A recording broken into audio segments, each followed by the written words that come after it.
All right, Charlton, back for episode 6. Another strong episode. The big thing would be, I think this episode for the post worldwide alien reveal really struck a tone that you would exactly be hoping for.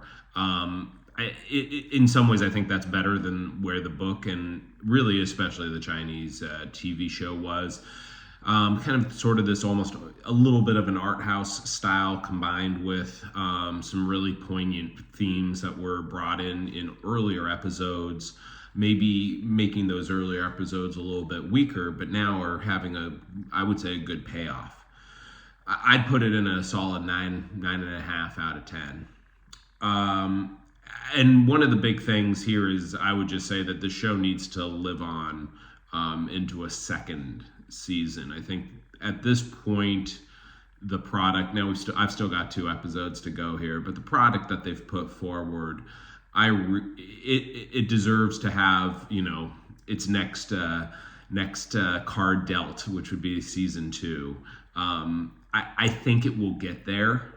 I have been purposefully not paying attention to critical reception, Rotten Tomatoes, Reddit, the broader media.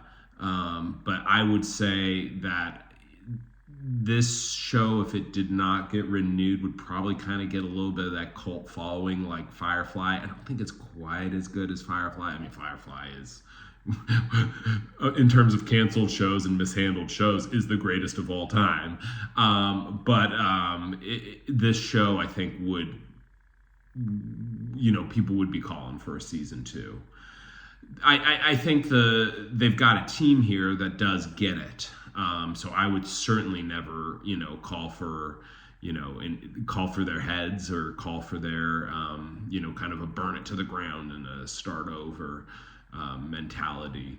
In many ways, this season is doing exactly what I hoped it would be, which is taking a somewhat broad creative license on the material, knowing that the original material was not perfectly suited to be adapted to the US miniseries screen. With that said, one of the comments on my last videos was like, I agree, they just need a little bit more dialogue. It's essentially free, maybe make it 10 episodes, 12 episodes, 14 episodes. I know D&D have always been hesitant. Game of Thrones was famous that they may have ended it way too early. I think they may have a little bit of a tendency to compact their series, even when most people would, again, want to let it breathe.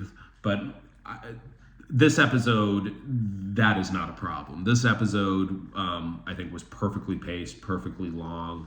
And now that I'm farther along and getting into some areas where the book was maybe, a little less blurry or a little less strong, or there was almost intentional ambiguity.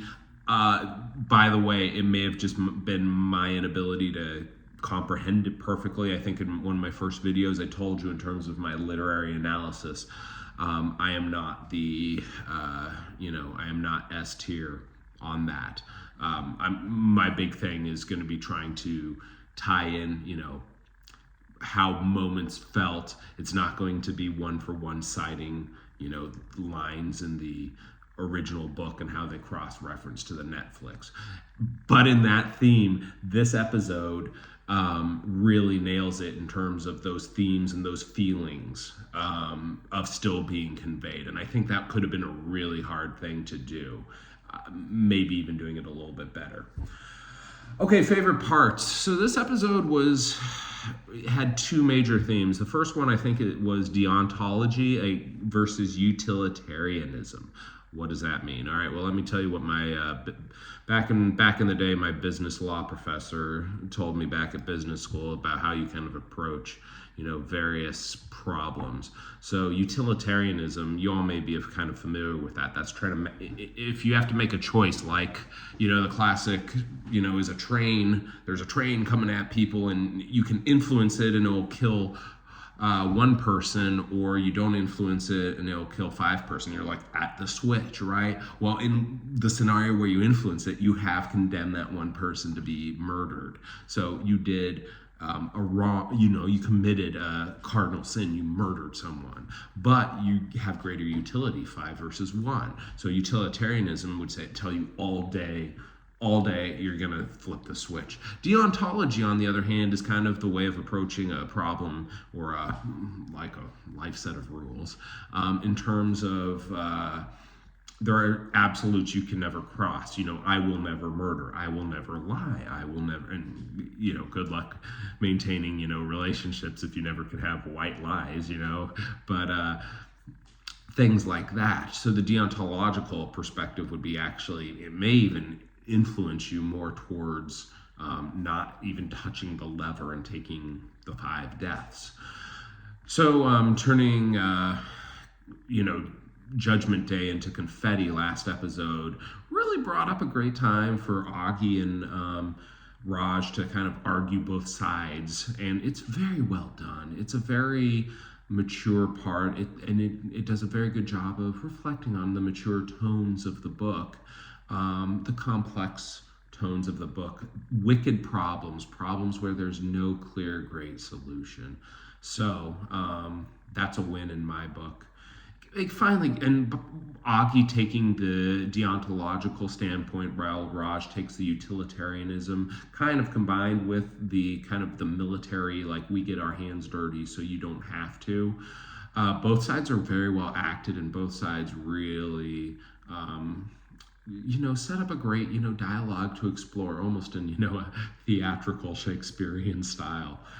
Finally, Augie has something to work with, and this episode, I think Augie had a very strong performance on all fronts, all the way from, like, almost like a PTSD, PTSD from being intimately complicit in slice and dice, as well as combined with the end of the world, existential threat, even though it's 400 years away. And then Raj, great series of lines with Jin, where he essentially is saying, you're just as complicit, I'm just the tip of the spear. Really well done, really good lines. I mean, I can tell you, those aren't lines that are being pulled from the book. They're themes that are pulled from the book, but those are all, written completely new pieces of dialogue. And then the second thing I really liked in the second major theme of this episode was Will's cancer journey, kind of going through the Kubler-Ross, 7 stages of grief, like denial, bargaining, acceptance, or not denial, bargaining, what are the other ones? Anger, denial, anger, bargaining, you get it. And finally, the last one's acceptance. Mirroring humanities, Kubler-Ross, 7 stages of grief, of their upcoming, likely annihilation. They're all in a mix of denial and anger, but then Will progresses through. Wow, emotional, well acted. Will's character, in terms of kind of seeing the greater good, when he gets off the train, and he does, and he's already outlined, he's like, option A, option B, option C, where does that leave any of us? And he's kind of becoming, like, I told earlier, I said my problem with everyone was like a definite lack of stoicism, and in this, like, he's almost stoic to a fault. It's poignant when you see someone kind of facing the end of the road, and almost doubling down and galvanizing their own resolve, which could make for a pretty epic few moments. Now the scene with the boats on the water, maybe he will, again, spoiler warning, but I could see a very different trajectory for him now than I did earlier. I thought he would be getting frozen, but it looks like he's going somewhere else, and that's all I'm gonna say. No more. But yeah, I definitely see where this is going now. It will lead for the book readers. It's one of the most unforgettable moments from the books. A very a major juxtaposition from the prior books that everyone who's read them remembers forever.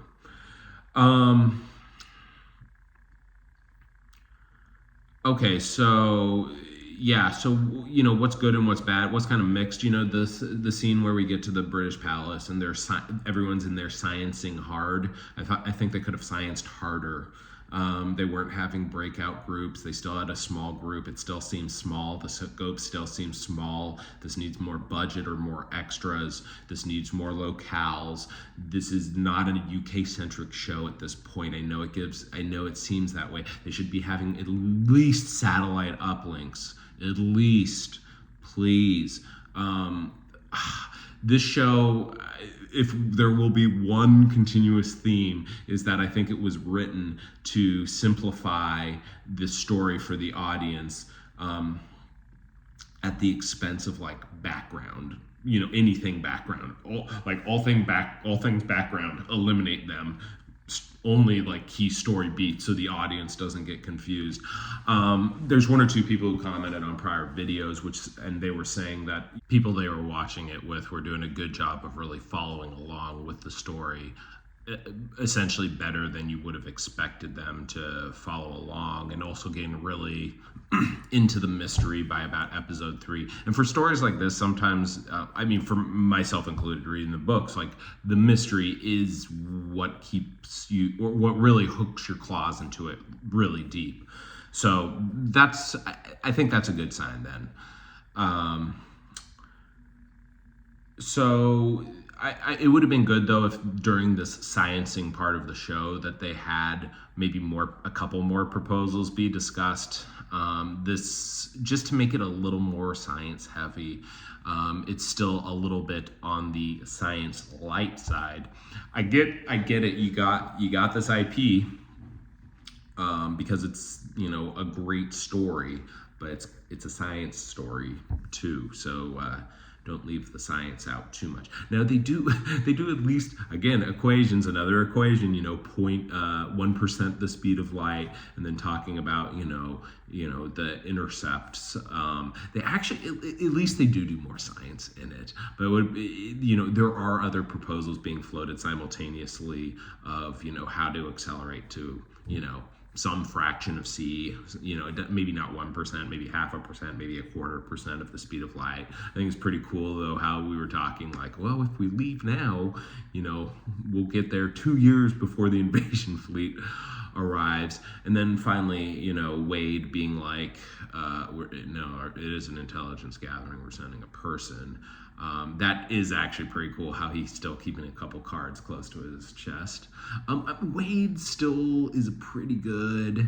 I know the character's supposed to be, asshole-ish. 99.99% deterrence likelihood. That's for my full trilogy book readers out there. I don't think anyone else would understand what I mean, so that's good.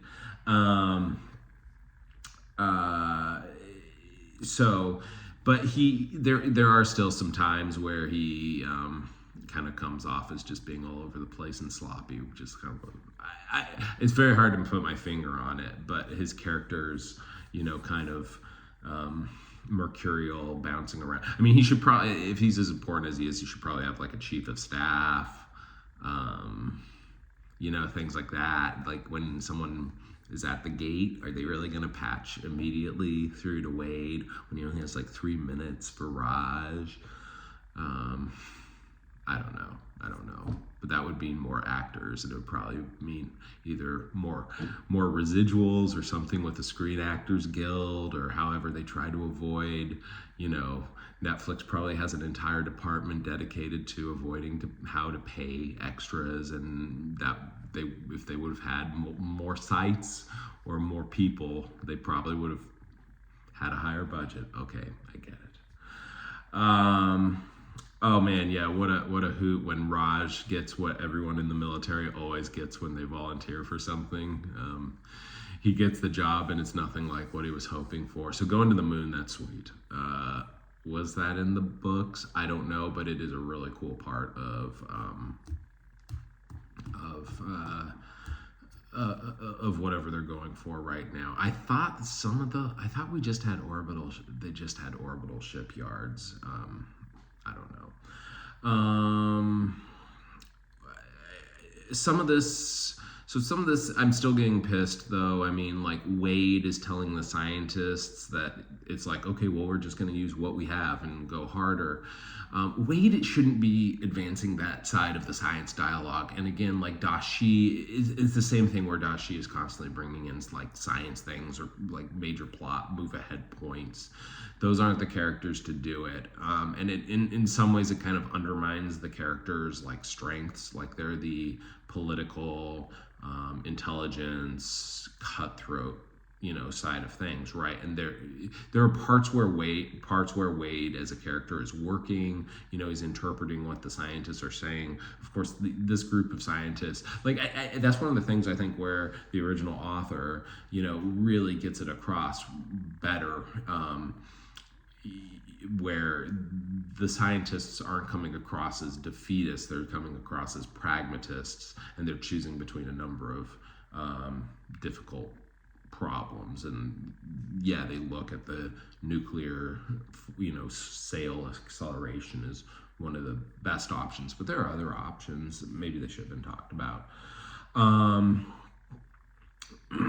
Other good stuff. The opening montage where they're like cutting to the world breaking down. I mean, the only way that would have been better if like they would have had like a montage like the beginning of Shaun of the Dead, where he's like walking to the pub and you're seeing, just society completely crumbling the next day. Yeah, no, it's super interesting because it brings up like a lot of people would respond to this differently. I mean, it's 400 years in the future. Well, in theory, it won't affect your life. Except, it could take away the complete, meaning of existence, which is, the future generations, what you're leaving future generations, you're leaving them, angry green men from another planet, which is, no one really wants that.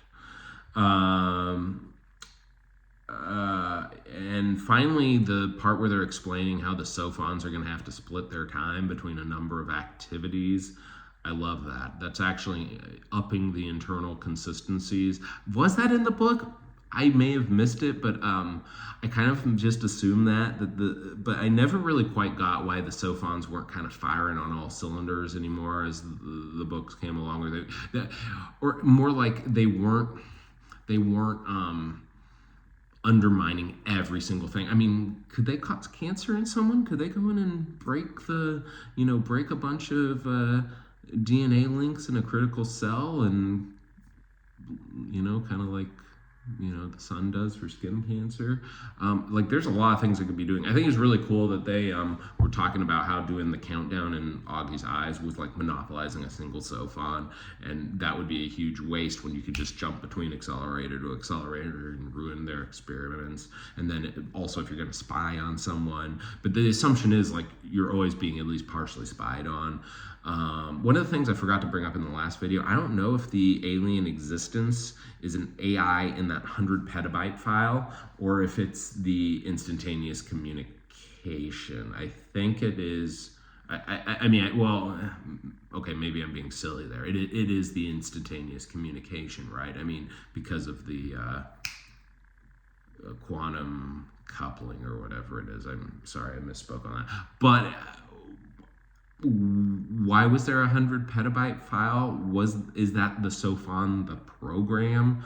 I think you could I think they have something here that could almost operate autonomously. Is that the Sofon, the program, in that 3-body problem, the game? I don't know. It's interesting. Just because I don't understand it doesn't mean it's written wrong. That was a big theme from the book, to be fair.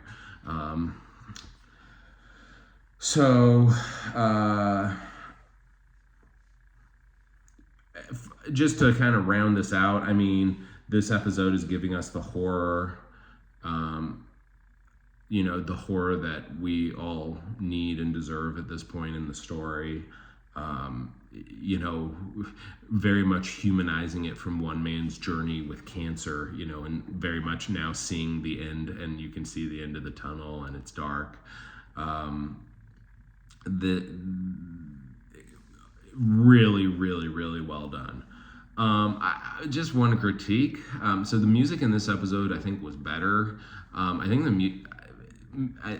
just gonna say it. I think the music in the first 5 episodes maybe was a little bit on the weak side, unmemorable, and didn't help it. I mean, this episode kind of shows you that certain times that the music can really enhance a scene. And then finally, Yi Wenji still going hard even after her arrest and her release, where she's like, listen, aliens, there's a small chance that they're going to be able to fight you in 400 years, and I still got you. I forget exactly what happened in the books here. There's been a lot of deviation. But I think, however, the show and the showrunners decide to handle, Yi at this point and kind of, what's going on. I mean, it would have been cool if Dashi when Yi was like, you haven't charged me with anything, if Dashi would have totally gone like, what is it, like Guantanamo Bay style on her. It's like, well, you're not in the UK anymore. We've actually brought you through extraordinary rendition to, a black site in Egypt. I mean, again, like the scene with Raj where he's talking about how, how like it shouldn't be nothing to kill 1,000 people because, it's the fate of the world and the fate of humanity. It kind of seems weird that doing that was okay, but then they're still obeying any laws. And I think the book does a better job of like outlining how like you had like multinational, multi-governmental organizations set up from the get-go that were kind of handling this in a semi-UN style. Finally, just a couple other bad things. I mean, Dashi still is not, he hasn't hit any of the character highs from the books or the Chinese version for me still. This is probably his best episode, where he's kind of, interrogator in chief. You can tell he's like the puppet master behind the scenes, but still kind of just a shell of the full-bodied character he is in the other sources. My last nitpick is, there's when Jin leaves the room with Yi Wenji, she's like, I'm gonna fight. And I'm not sure that based on the series of events in the book, like, would Jin really be the, go hard, like really hard to the paint at this point?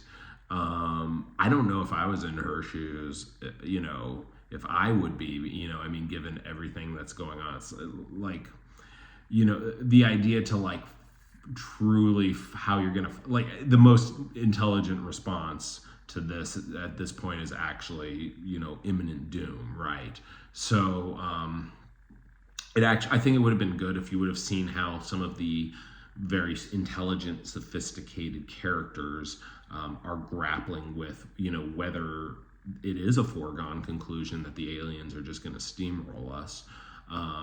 So that could have been an item that would have been left to breathe. And then you would have seen, because then that would give a moment for characters who are maybe even simpler. Because that was always a big theme with Dashi in the from the book, is that these really intelligent physicists had come to the conclusion that they were going to kill themselves. And Dashi is like, dude, come on. Like, let's go get some, some good food and have a beer. And you need to chill out. Like, you're talking, fancy, nerdy glasses ideas, and you need to stop. So it would have been a really cool moment. I don't know, just a proposal. something from a book reader, especially to the non-book readers. That's it. This overall great episode. Please don't get canceled. And please expand the scope in the next season. That's it. All right. Well, we are going to go to episode 7, and now Will has bought a star. Cool.